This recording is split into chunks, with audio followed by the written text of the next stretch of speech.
A porta dava para o pátio. Rambert cruzou com o padre Panelu, que saía do gabinete. Numa pequena sala branca que cheirava a farmácia e a pano úmido, Torrot, sentado atrás de uma secretária de madeira preta, com as mangas da camisa arregaçadas, enxugava com um lenço o suor que lhe corria pela curva do braço. Ainda aqui? Perguntou. Ainda. Queria falar com Rie. Está na sala, mas se isso pudesse arranjar-se sem ele, seria melhor. Por quê? Está esgotado. Evito tudo que possa perturbá-lo. Rambert olhava para Torrot. Tinha emagrecido. O cansaço turvava-lhe os olhos e os traços. Os ombros fortes estavam curvados. Alguém bateu e entrou um enfermeiro de máscara branca. Colocou em cima da secretária de Torrot um maço de fichas e com uma voz que o pano abafava disse apenas 6. Depois saiu. Torrot olhou para o jornalista e mostrou-lhe as fichas que abriu em leque. Belas fichas, hein? Pois bem, são mortos, os mortos da noite. Tinha a fronte cheia de sulcos. Juntou de novo um maço de fichas. A única coisa que nos resta é a contabilidade. Torrot levantou-se apoiando-se na mesa. E vai partir em breve? Hoje, à meia-noite. Torrot disse que isso o alegrava e que Rambert devia ter cuidado. Diz isso sinceramente? Torrot encolheu os ombros. Na minha idade é preciso ser sincero. Mentir é cansativo demais. Torrot, disse o jornalista. Queria falar com o doutor. Desculpe-me. Eu sei, ele é mais humano que eu. Vamos. Então é isso, disse Rambert com dificuldade, e calou-se. Torrot olhou para ele e de repente sorriu-lhe. Seguiram por um pequeno corredor, cujas paredes estavam pintadas de verde claro e onde flutuava uma luz de aquário.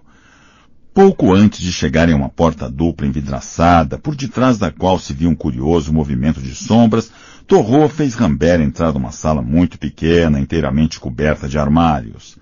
Abriu um deles, tirou de um esterilizador 2 máscaras de gás hidrófilo e estendeu uma a Rambert, convidando-a a usá-la. O jornalista perguntou se aquilo servia para alguma coisa, e Torrot respondeu que não, mas que dava confiança aos outros. Empurraram a porta envidraçada. Era uma sala imensa de janelas hermeticamente fechadas, apesar da estação. No alto das paredes ronronavam circuladores de ar e as suas hélices curvas agitavam o ar espesso e superaquecido por cima de 2 fileiras de camas cinzentas.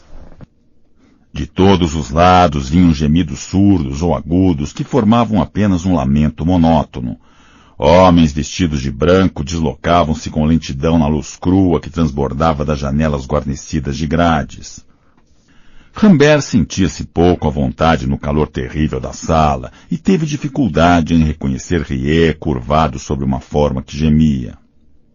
O doutor incisava as virilhas do doente, que 2 enfermeiras, uma de cada lado da cama, mantinham de pernas afastadas. Quando se reergueu, deixou cair os instrumentos numa bandeja que um ajudante lhe estendia e ficou por um momento imóvel a olhar para o homem em quem faziam um curativo. Que há de novo? Perguntou a Torrot, que se aproximava. Panelu aceita substituir Rambert na casa de quarentena. Já fez muito. Falta a 3ª brigada de prospecção a se reagrupar sem Rambert. Rie aprovou com a cabeça. Castel terminou os primeiros preparados e propõe uma experiência. Ah, disse Rie, muito bem. Finalmente está aqui Rambert. Rie voltou-se. Por cima da máscara, os seus olhos franziram-se ao ver o jornalista. Que faz aqui? Perguntou. Devia estar longe. Torrot disse que era para meia-noite e Rambert acrescentou. Em princípio. A cada vez que um deles falava, a máscara de gás inchava e ficava úmida à altura da boca. Isso tornava a conversa um pouco irreal, como um diálogo de estátuas. Queria falar-lhe, disse Rambert. Vamos sair juntos, se quiser. Espere-me no gabinete de Torrot. Um momento depois, Rie e Rambert instalavam-se no banco traseiro do carro do médico. Torrot dirigia. Acabou a gasolina, disse ao arrancar. Amanhã teremos de andar a pé. Doutor, disse Rambert, não vou embora, fico com o senhor. Torrot nem pestanejou. Continuava a dirigir. Rie parecia incapaz de sair de seu cansaço. E ela? Perguntou com sua voz surda. Rambert disse que tinha refletido, que continuava a acreditar no que acreditava, mas que se partisse teria vergonha. Isso perturbaria o seu amor por aquela que tinha deixado. Mas Rier endireitou-se e disse com uma voz firme que aquilo era tolice e que não era vergonha preferir a felicidade. Sim, disse Rambert, mas pode haver vergonha em ser feliz sozinho. Torrot, que nada dissera até então, observou sem voltar a cabeça que se Rambert queria compartilhar da desgraça dos homens, jamais teria tempo para ser feliz. Era preciso escolher. Não é isso, disse Rambert. Pensei sempre que era estranho esta cidade, que nada tinha a ver com vocês.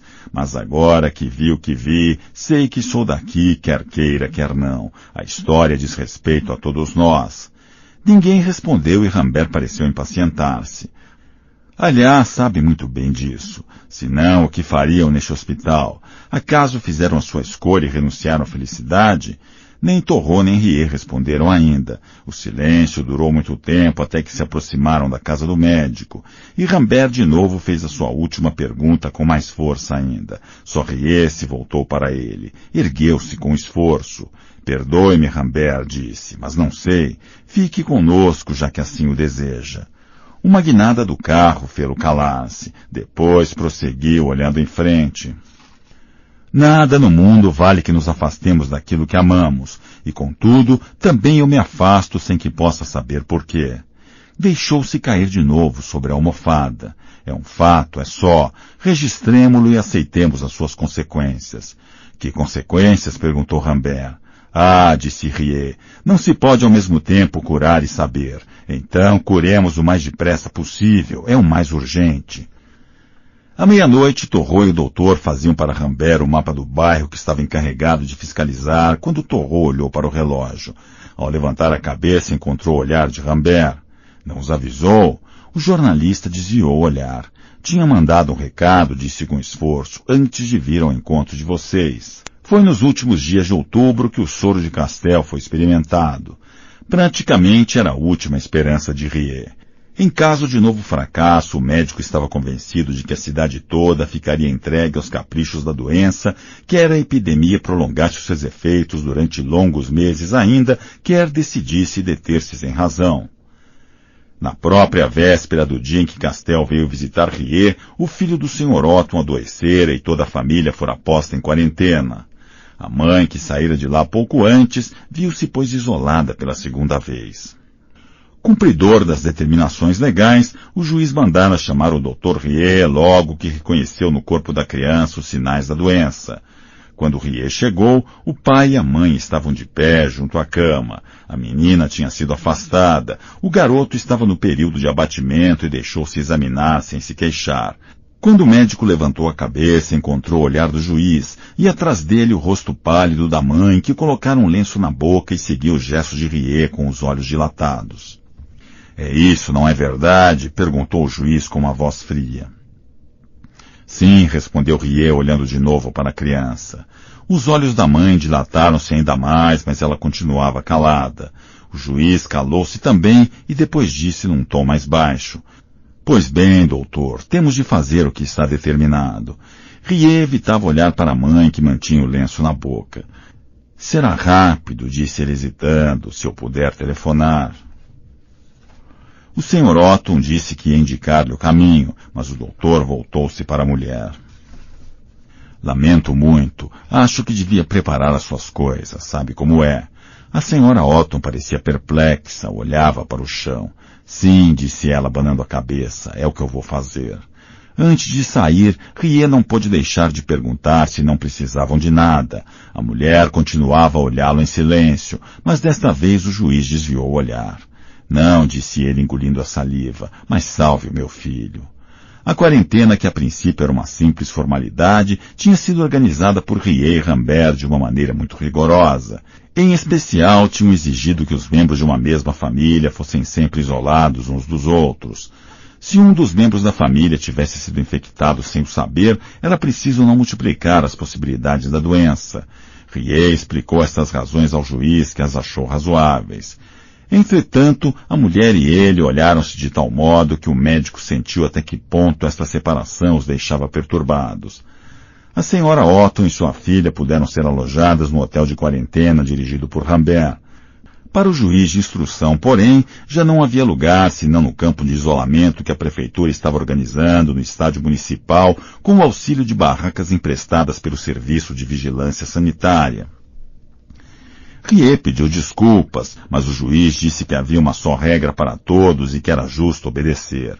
Quanto ao garoto, foi transportado para o hospital auxiliar para uma antiga sala de aula em que haviam sido instalados 10 leitos. Umas 20 horas depois, Rie julgou seu caso desesperador. O pequenino corpo deixava-se devorar pela infecção sem reagir. Pequenos tumores dolorosos, mas ainda em formação, bloqueavam as articulações dos frágeis membros. Estava de antemão vencido. Foi por isso que Rie teve a ideia de experimentar nele o soro de Castel. Nesta mesma noite, depois do jantar, eles praticaram a longa inoculação sem obter uma única reação da criança. No dia seguinte, de madrugada, todos se dirigiram ao leito do menino para fazer um julgamento sobre a experiência decisiva.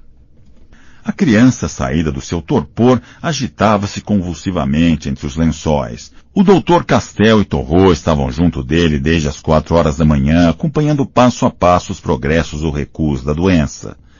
À cabeceira do leito, o corpo maciço de Torrot estava um pouco curvado. Aos pés da cama, sentado junto de Rie, que estava de pé, Castel lia com toda a aparência de tranquilidade um velho livro. Pouco a pouco, à medida que o dia avançava na antiga sala de aula, os outros chegavam. Em primeiro lugar, Paneluque se colocou do outro lado do leito em relação a Torrot e encostado à parede. Lia-se no seu rosto uma expressão dolorosa e o cansaço de todos estes dias em que ele se entregara ao trabalho traçara rugas na fronte congestionada. Por sua vez, Joseph Grant chegou. Eram 7 horas e o empregado municipal desculpou-se por estar esfalfado. Só podia ficar um instante, mas talvez já soubesse alguma coisa de preciso. Sem falar, Rie mostrou-lhe a criança que, com os olhos fechados e o rosto transtornado, os dentes cerrados até o limite das suas forças, o corpo imóvel, virava e revirava a cabeça da direita para a esquerda no travesseiro sem fronha. Quando finalmente estava bastante claro para que no quadro negro que ficara ao fundo da sala pudessem distinguir-se vestígios de antigas fórmulas de equação, chegou Rambert. Encostou-se aos pés da cama vizinha e tirou um maço de cigarros. Depois de lançar um olhar ao pequeno, no entanto, voltou a guardar o maço no bolso. Castel, que continuava sentado, olhava para Rie por cima dos óculos. — Tem notícias do pai? — Não, disse Rie, está no campo de isolamento. O médico apertava com força a barra do leito onde a criança gemia. Não tirava os olhos do pequeno doente, que se enrijeceu bruscamente e com os dentes de novo cerrados se encolheu um pouco ao nível da cintura, afastando lentamente os braços e as pernas. Do pequenino corpo, nu sob o cobertor militar, veio um cheiro de lã e de suor acre. A criança descontraiu-se pouco a pouco, levou os braços e as pernas para o centro da cama e, ainda cego e mudo, pareceu respirar mais depressa. Rie encontrou o olhar de Torrot, que desviou os olhos. Tinham visto morrer crianças, já que o terror há meses não escolhia, mas nunca eles tinham seguido o sofrimento minuto a minuto, como faziam desde essa manhã. E, naturalmente, a dor infligida a esses inocentes nunca deixara de lhes parecer o que era na verdade, isto é, um escândalo. Mas até então, ao menos escandalizavam-se abstratamente, de certo modo, pois nunca tinham olhado de frente tão longamente a agonia de um inocente. Justamente como se lhe mordessem o estômago, o pequeno dobrava-se de novo com um gemido débil. Ficou assim encolhido durante longos segundos, sacudido por calafrios e tremores convulsivos, como se a sua frágil carcaça se curvasse sob o vento furioso da peste e estalasse aos sopros repetidos da febre. Passada a tempestade, ele se descontraiu um pouco. A febre pareceu retirar-se e abandoná-lo ofegante num patamar úmido e envenenado em que o repouso já se parecia com a morte. Quando a vaga ardente o atingiu de novo pela terceira vez e o soergueu um pouco, o menino se retorceu, recuou para o fundo do leito no terror da chama que o queimava e agitou loucamente a cabeça, repelindo o cobertor. Grossas lágrimas lhe jorravam das pálpebras inflamadas e corriam pela face lívida, e no fim da crise, exausto, crispando as pernas ossudas e os braços cuja carne se fundira em 48 horas, a criança tomou no leito devastado uma atitude de grotesco crucificado. Torrô curvou-se e com a pesada mão enxugou o pequeno rosto encharcado de lágrimas e de suor. Castel fechara um momento seu livro e olhava para o doente. Começou uma frase, mas foi obrigado a tossir para poder terminar, pois a sua voz desafinava bruscamente. Não houve remissão matinal, não é verdade, Rie? Rie disse que não, mas que a criança resistia há mais tempo do que o normal. Panelu, que parecia um pouco abatido, encostado à parede, disse então surdamente: se tiver de morrer, terá sofrido mais tempo. Rie voltou-se bruscamente para ele e abriu a boca para falar, mas calou-se, fez um esforço visível para se dominar e voltou a olhar para a criança.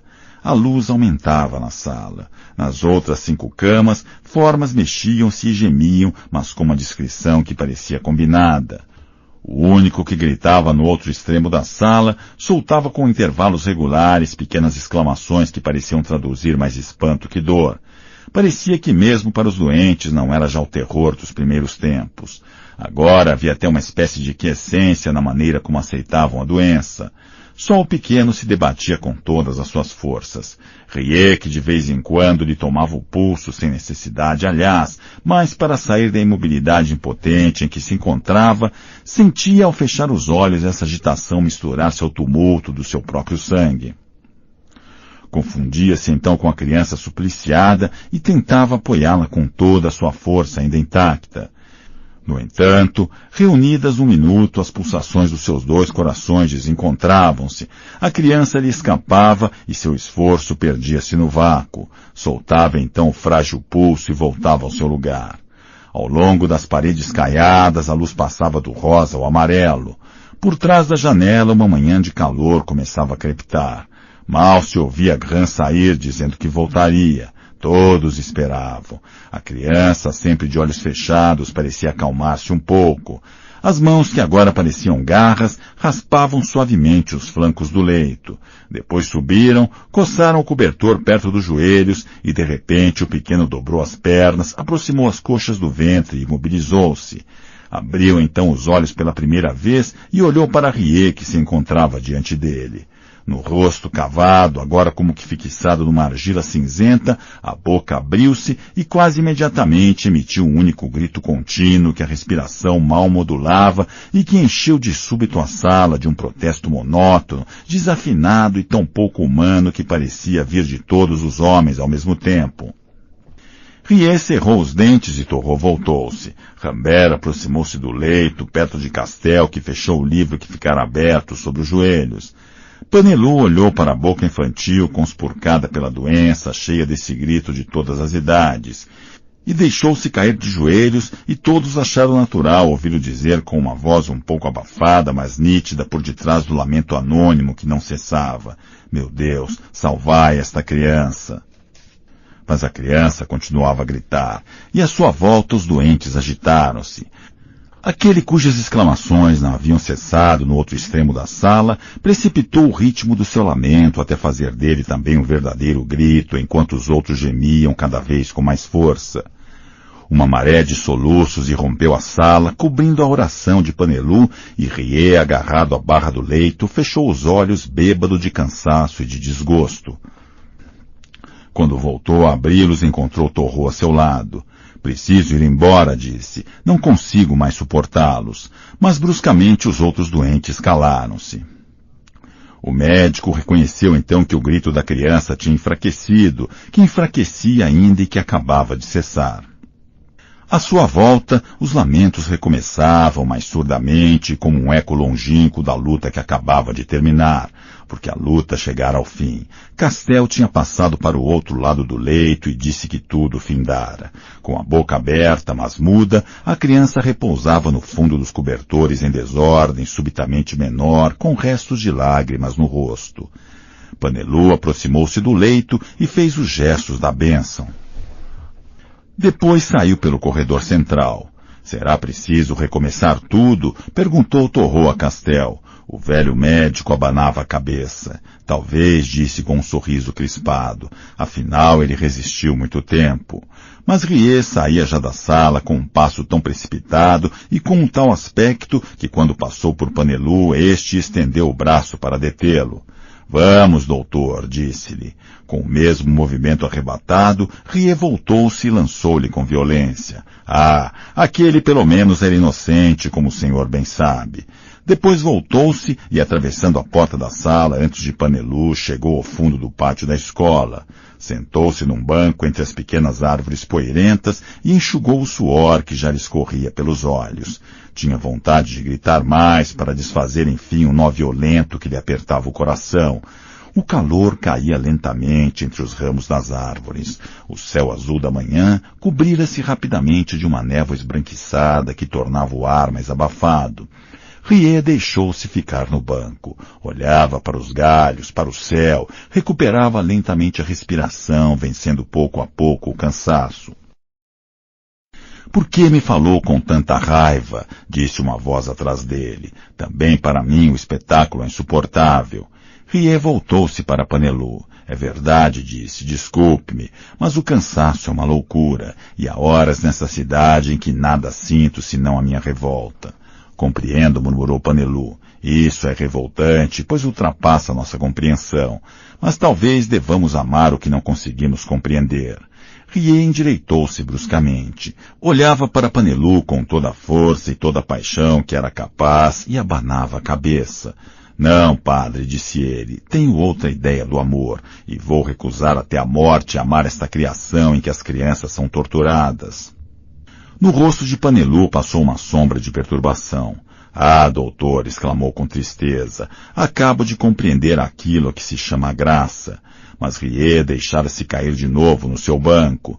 Do fundo do cansaço que lhe voltara, respondeu com mais suavidade. É o que eu não tenho, bem sei.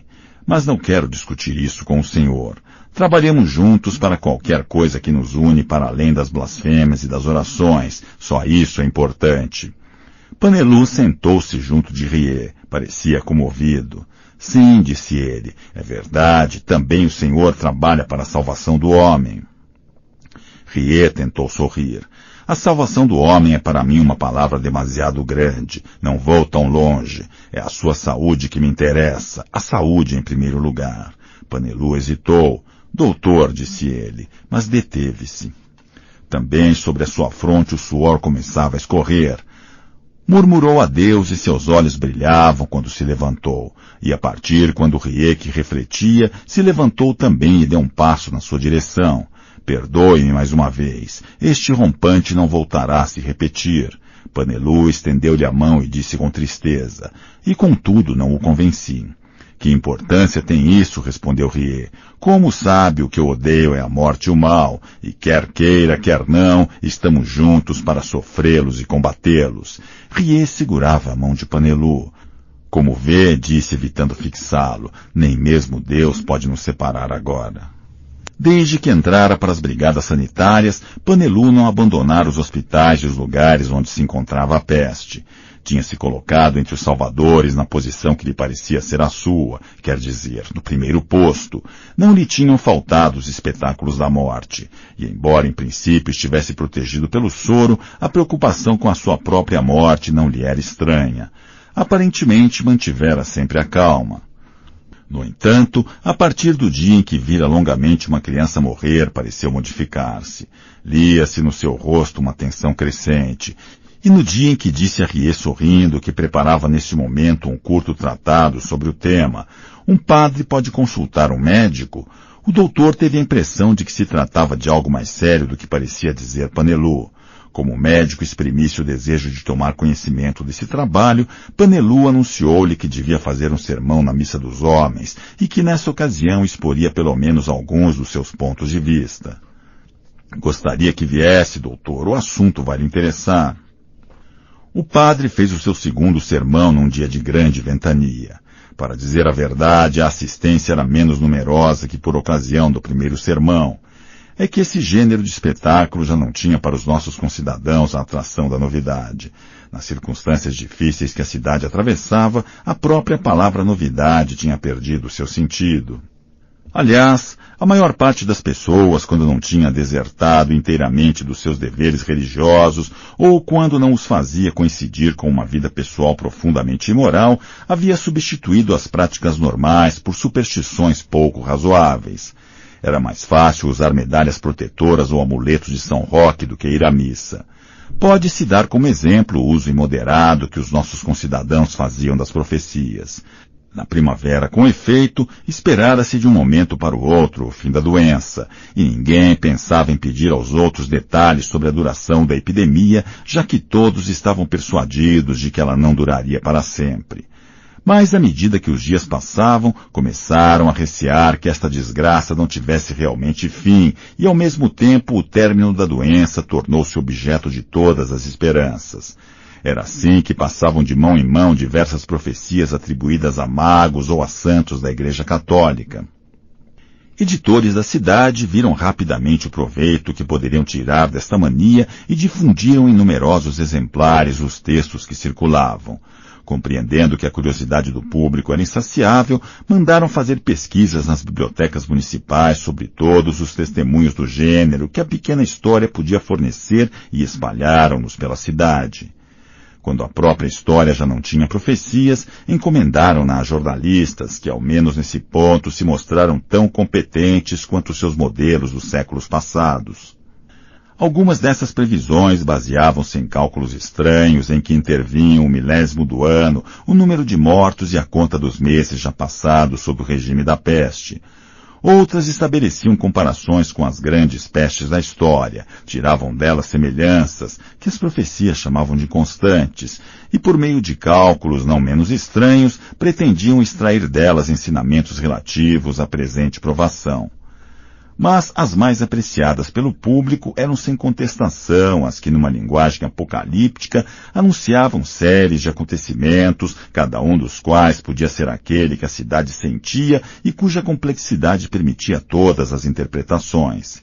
Nostradamus e Santa Odília foram assim consultados diariamente e sempre com proveito.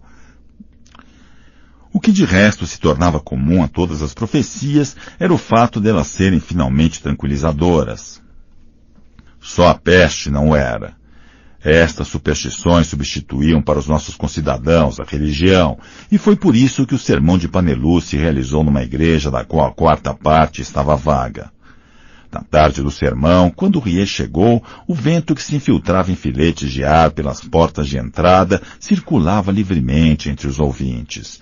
E foi numa igreja fria e silenciosa, no meio de uma assistência composta exclusivamente por homens, que ele se instalou e viu o padre Panelu subir ao púlpito. Este falou num tom mais brando e mais refletido que da primeira vez, e em várias ocasiões os ouvintes notaram uma certa hesitação no seu discurso. Coisa mais curiosa ainda, dizia agora nós, em vez de empregar a segunda pessoa do plural. No entanto, a sua voz tornou-se pouco a pouco mais firme.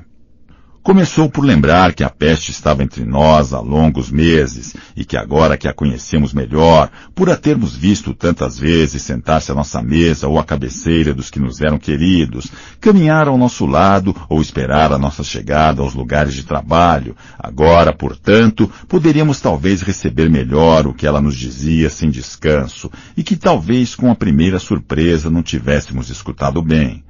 O que o padre Panelu já pregara no mesmo lugar continuava verdadeiro, ou era essa pelo menos a sua convicção, ou talvez ainda, como acontecia a todos, e batia no peito, ele o tivesse pensado e dito sem caridade. O que continuava verdadeiro, entretanto, era que em tudo e sempre havia qualquer coisa a reter. A provação mais cruel era ainda benefício para o cristão. E justamente o que o cristão, neste caso, devia procurar era o seu benefício e do que era ele feito e como podia encontrá-lo. Nesse momento, à volta de Rie, as pessoas pareceram enterrar-se entre os braços de seus bancos e instalar-se o mais confortavelmente que podiam. Uma das portas almofadadas da entrada bateu suavemente. Alguém se deu ao trabalho de segurá-la, e Rie, distraído por esta agitação, mal ouviu Panelu, que retomava o sermão. Dizia mais ou menos que não se devia tentar explicar o espetáculo da peste, mas sim tentar aprender o que com ele se podia aprender. Rie compreendeu confusamente que, segundo o padre, não havia nada a explicar. O seu interesse fixou-se quando Panelu disse vigorosamente que havia coisas que se podiam explicar em relação a Deus e outras que não podiam. Havia certamente o bem e o mal, e geralmente as pessoas sabiam explicar facilmente o que os distinguia. A dificuldade começava, porém, no interior do mal. Havia, por exemplo, o mal aparentemente necessário e o mal aparentemente inútil. Havia Dom Juan mergulhado nos infernos e a morte de uma criança. Pois se é justo que um libertino